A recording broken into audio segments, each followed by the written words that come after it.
Hi, welcome back. My name's Mark, and I'm a pastor in Arizona, and I'm talking about some of the tough questions about God that I have heard many times. Many people have asked over my 10 years now in ministry.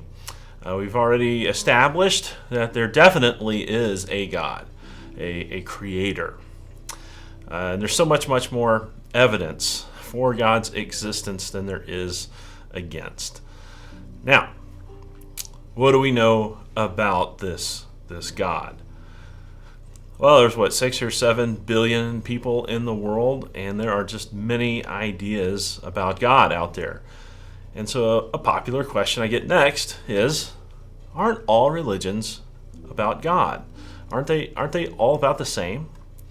And this is a pretty common idea, and it doesn't matter what you believe as long as you believe something.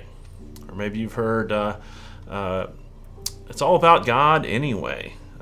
It's just as long as you're sincere in your faith, that's what matters. Well, what do you think about this? I mean, if we know that God exists, how do we find Him? How do we learn about Him? How does somebody reach God?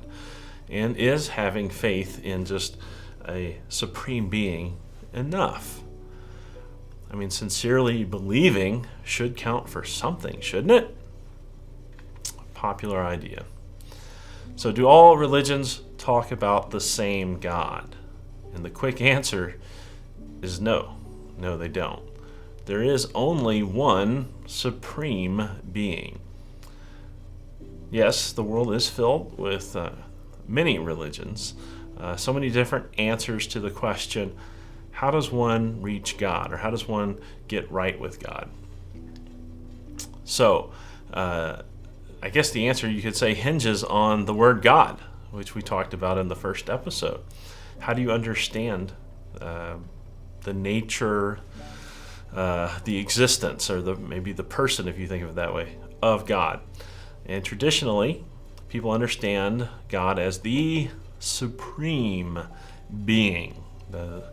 Again, that ontological argument we talked about, the most powerful, the most perfect being that you can possibly conceive of, and maybe even greater than that. But there is only one. There's only room for one, obviously, supreme being. So there's God kind of at the top of all things, and He's the creator of all things. We know that. And so, popular theory is called the mountaintop theory. And kind of all those phrases I said at the beginning about aren't all religions the same? Isn't believing sincerely, isn't that enough? Kind of fall under this category of what we call the mountaintop theory. So God is God. He's the creator of all things. He's on top of the mountain. And so then the reasoning goes, how many ways are there up that mountain? And the answer would be lots, right? There's lots of ways to get to the top of a mountain. You might have a direct route that's just straight up, the side of that mountain. There might be another route that kind of winds and curves its way up to the top. There's probably on the other side maybe a very steep, craggy, rocky, mountain climbing straight up kind of way to get there. And there's probably a nice sloping, kind of easy route to get there. The point is, lots of ways up, but ultimately, where do they all end? Well, at one point, right? They all get to God. And the reasoning goes, that's how it is with all the religions of the world. And there's lots and lots of religions, but they all end up at the same point. They all get you to God. And people say, that makes sense. And certainly say, I like that idea. And I have to be honest with you, it's a very attractive idea because it would account for the multiple religions in the world. It would allow them to be really all about the same thing and getting to the same place. It would honestly feel really good to know that kind of we're all going to end up at the same place, even though we're all kind of taking different routes to get there. It kind of feels good, comforting. Maybe you want to drive, she wants to walk, he wants to hike, I'm going to ride my mountain bike up, but we're all going to get there. It's very attractive, and a lot of the world religions actually work at this idea. But honestly, let's just compare some of the biggest world religions. So, 1 billion people follow Islam. All of the religions are really trying to offer a person a way to become right with God. Because remember, we talked about those two things. Every human is born with this innate sense that, number one, there is a God, and number two, I've made him mad. That's a simplistic way of the way I say it, but we all have a sense that there is a supreme being. And we all have a sense that we haven't done everything, said everything according to the way he would like us to live our lives, treat his creation, treat other people, even treat ourselves. So how do we make ourselves right with God? Well, according to Islam, there's 5 pillars. There's 5 foundational things that you need to do to make sure that you're right with God. Number 1 is called the Shahada, or this creed that they say. Christians have a creed, Jews have a creed, Muslims have a creed. And the Muslim creed is, there is no God but Allah, and Muhammad is his prophet. So you say that out loud in front of witnesses. The second pillar is the salat, or praying, praying 5 times a day. Some of you might be familiar with that, and the call to worship that you might hear in the Middle East or hear from their mosques. The third pillar for Islam is almsgiving, or zakat, they call it. The fourth pillar is fasting. One popular fast maybe you've heard of, is during Ramadan. And then the fifth pillar is the Hajj, or you may have heard it called the pilgrimage. They make once in their life at least, they make a pilgrimage to their holy city of Mecca. But these are their ways of getting up the mountain, getting to God, getting right with God. Basically, you do these things that are necessary, and you're right with God. You make your way up to God. Now, if you take another very big religion, 1 billion people again, Hinduism, it's interesting. Hinduism actually has multiple ways within their one religion. So they have something that's called the spiritual route. That's how you get to God. And they have an intellectual route, and then they have a moral route. So there's different ways to do it, even within this one religion. And all Hindus are trying their best to get up the mountain. They're working their way to God, and they're constantly doing something in one of those spheres. And we could go on comparing different religions. But what's the biggest problem with this big mountain theory? Well, the biggest problem is fundamental. It makes God a part of the system. It actually makes God something that we have created him to be. He's the one that sits up at the top of the mountain, and we're just trying to make our way up to him. And it seems that God is at the center, but really man is at the center of this worldview. Man is at the center of this philosophy, because man is the one who's making the decisions about what he thinks is best for God, the best God that there could be, and the best way to get to God. And so man starts to make all of the decisions here. Well, this is not a new thing. This is something humanity has been talking about and wrestling with for centuries.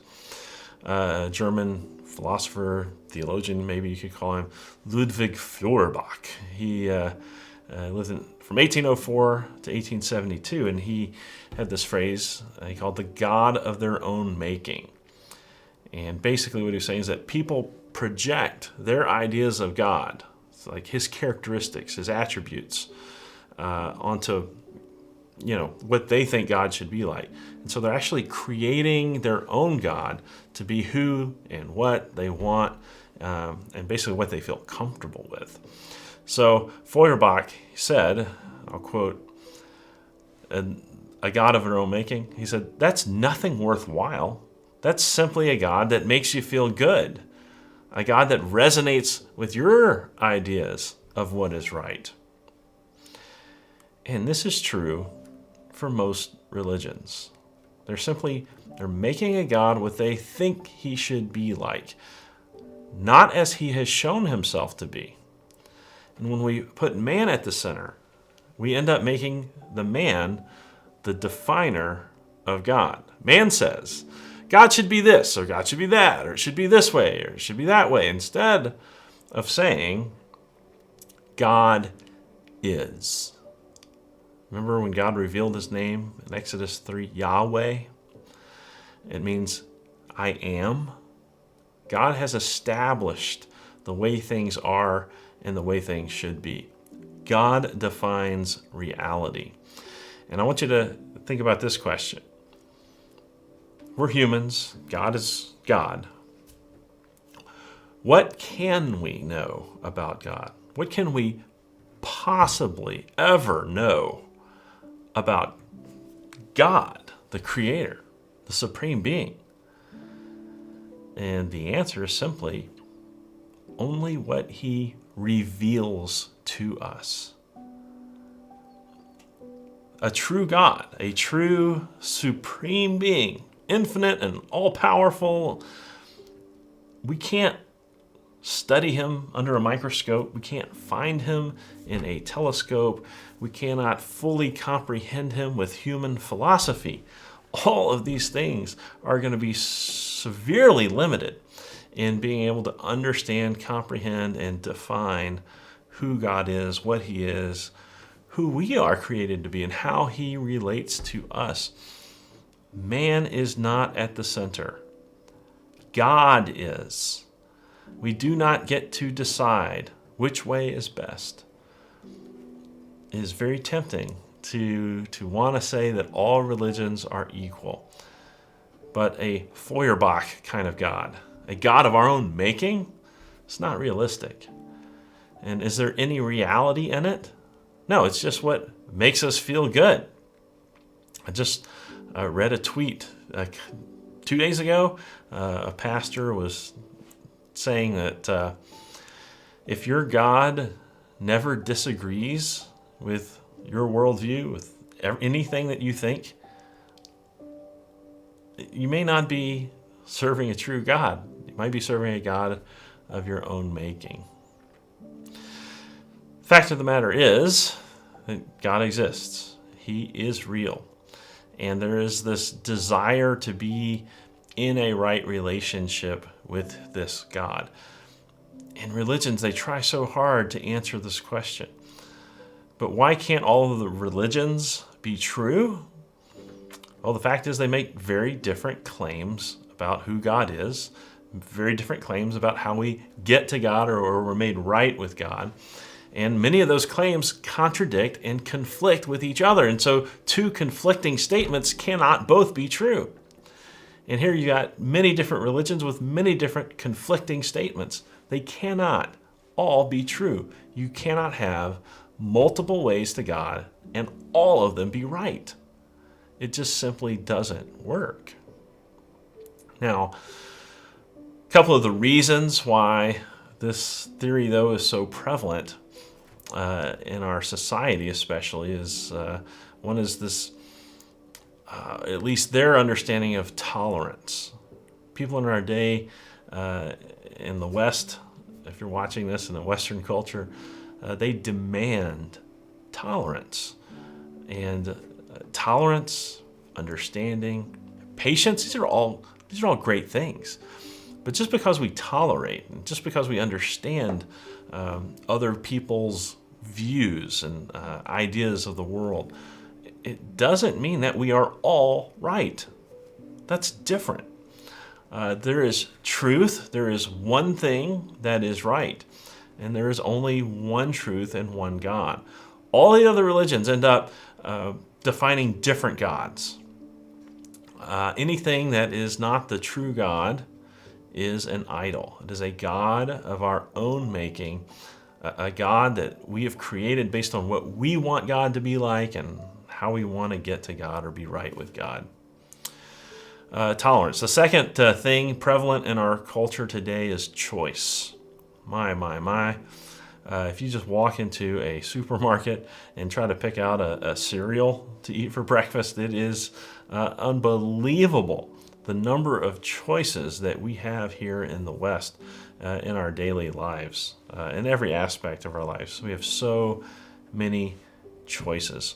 And the danger is that we want to just kind of test or analyze all of these different religions and just find one that kind of fits what you want, it kind of fits your liking and makes you happy.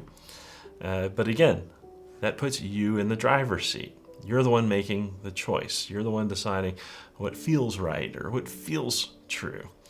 And it's just not legitimate to sit down and say, well, here's what Islam says, and I like this, and I don't like that, or here's what Hinduism says, and I'm going to pick this and drop that. I mean, which one do you like? Which one feels good to you?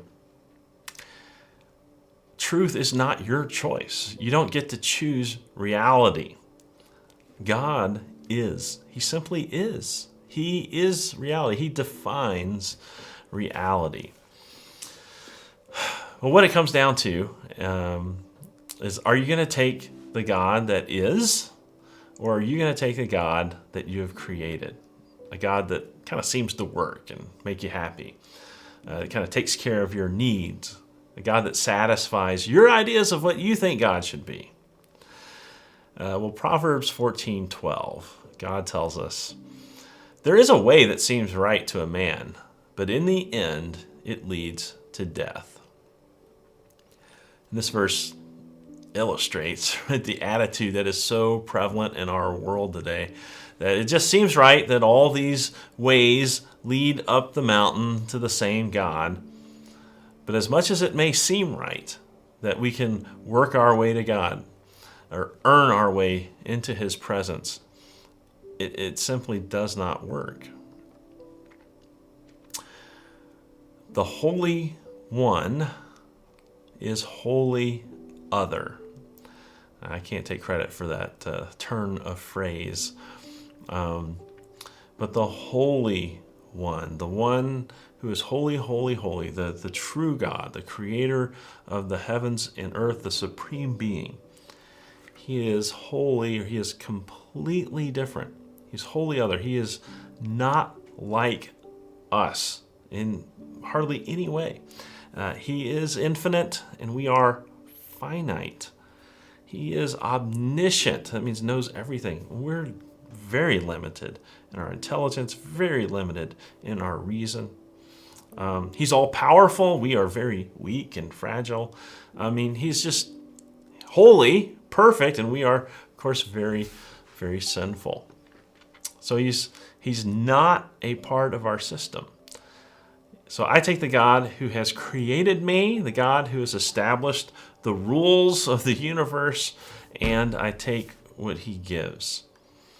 And it seems harsh to say that not all religions lead to God, but in fact, they are not all saying the same thing. So what sets Christianity apart? What is it, to our claim that this is the one true religion?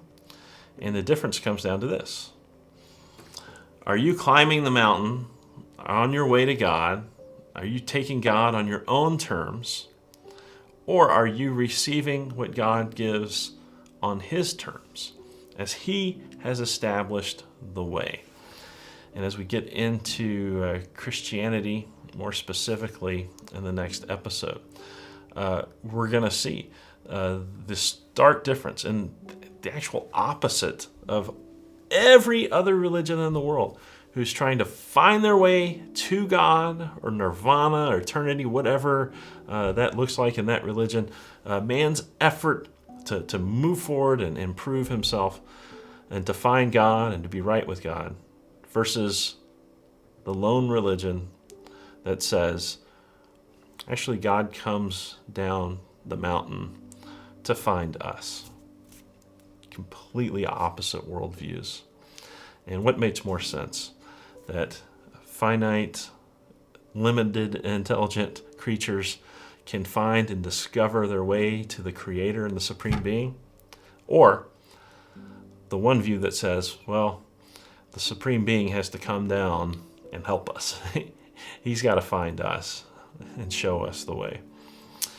All right, so are all religions the same? No, they are not. They all say very different things, contradictory things that cannot all be true at the same time. There's one truth, there's one God.